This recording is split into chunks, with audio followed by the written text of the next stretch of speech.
The journey.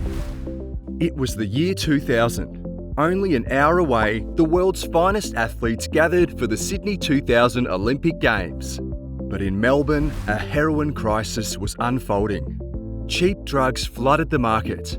Addiction skyrocketed. Government support was scant. Ad hoc services were delivered by non-profits or hospitals and were roundly criticised for their lack of cohesion. In collaboration with Reverend Tim Costello, Melbourne business owners and philanthropists Peter and Lindy White purchased a house in St Kilda to provide detox services to people desperately in need. The First Step program was born. In a back room, an improvised ward was created. Mattresses lined the walls as scores of people were nursed through the worst of their withdrawal symptoms, under the watchful eye of a handful of GPs, volunteer nurses, and AOD workers. The service that was delivered to people was important, but evidence-based procedures for addiction medicine were rudimentary. What First Step really provided was an avenue of hope in an otherwise bleak landscape. Treatment developed as experience delivered insight and demanded improvement. Enter Paul Little and Toll Holdings.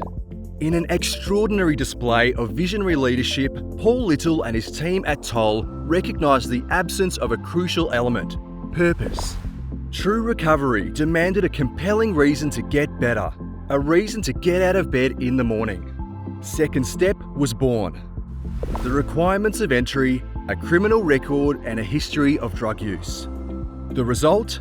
Well, it was nothing short of life-saving for the more than 500 people that passed through its doors.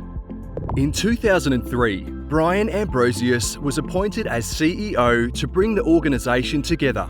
The evolution of First Step gathered momentum. In 2008, a motivated young lawyer with a drive to create solutions rather than perpetuate a failing system came up with an idea: locate a legal service within a healthcare setting. This would enable lawyers to deliver effective courtroom advocacy. It would ensure that context played an important role in the decisions made by the courts.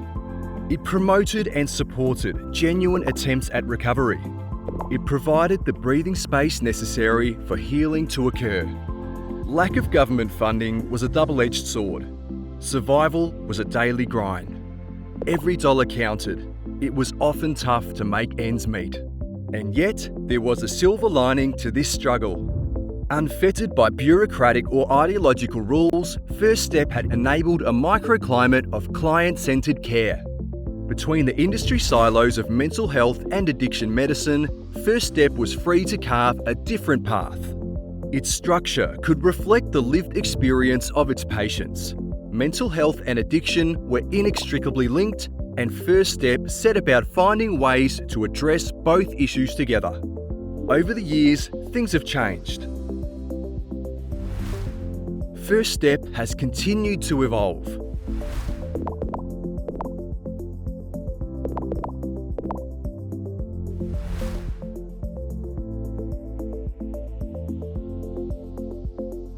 In our 20th year of operations, First Step has so far taken on a neighbouring property from which to expand our growing service, been invited to become a fully funded community legal centre, secured funding to deliver our collaborative multidisciplinary model into the crisis housing sector, initiated a systematic global review of similar services groundbreaking in its scope, been cited by Mental Health Victoria as a centre of best practice.